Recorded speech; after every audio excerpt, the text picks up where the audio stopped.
Human ability to perceive is far beyond just understanding the words. Right now I'm speaking. Your ability to perceive is actually far beyond just the words that you hear. But because the mind is trained right now not only to hear and record, desperately trying to remember, note down, some of you, the hands are itching. Something that you think is valuable has to be written down. But human perception goes far beyond this.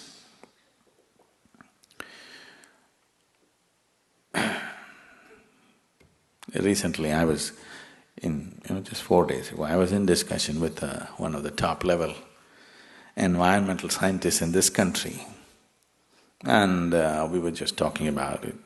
Across the dinner, we were just discussing so many things. So he asked, Sadhguru, what are the books that you read?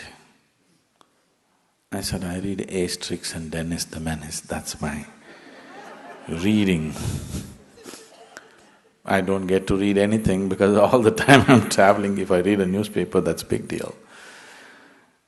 Then where do you get all the information? I said, I'm picking it off you. You did all the study, why should I go through it again? I don't open all those books. You're sitting here and I'm picking all the things and I'm talking about it. But where do you get all the technical words? I said, don't you have it in your brain right now? I can pick it off you, whatever I want.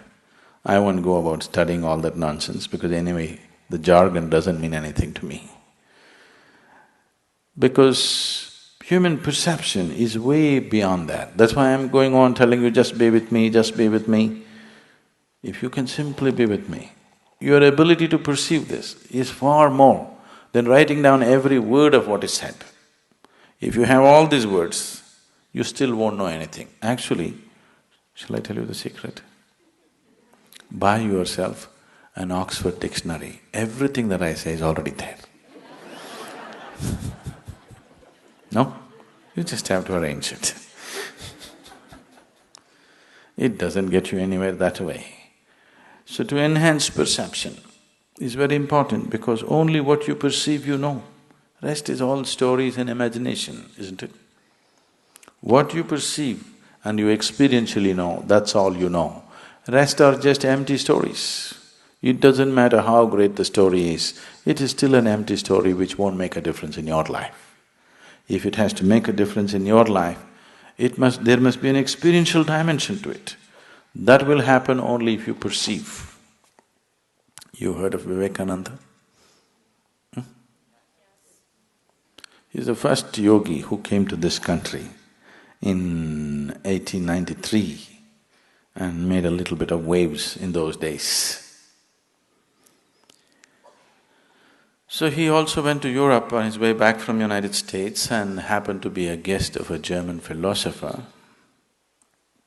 And after dinner they met in the study and they were discussing this and that, and there was a large book on his table which was over 700 pages. So Vivekananda said, because the man was speaking very highly about the book, he said, can you give me that book for an hour? Let me see what is there in it. That man laughed. He said, in 1 hour you're going to read this book? I have been reading it for weeks and not getting anywhere because it's so complex. And that too, it's in German language. You don't even know the language. What will you do with it in an hour? Vivekananda said, you give it to me for an hour, let me see. So the book was given to him. He took the book and placed it between his two hands and just sat there with his eyes closed. After 1 hour, he took the book and gave it to him and said, this doesn't have anything significant in it. That man thought, this is the peak of arrogance. You don't even open the book and you make a comment about the book, a book which is in a language that you do not know. So he was a little put off by this and he says, what is this nonsense? Vivekananda said, you ask me anything about the book, I'll tell you. Okay, in page 633, what is there? Verbatim, Vivekananda repeats. You ask any page, just number the page, he will tell you what is there word by word on every page. Then he asked, how is this? You didn't even open the book, how is this possible? He said, that's why they call me Vivekananda. Viveka means perception. His name is Narendra. His guru called him Vivekananda because of his ability to perceive. So he said, that's why I'm called Vivekananda. So perception of life is not… you cannot all process it through your logical mind.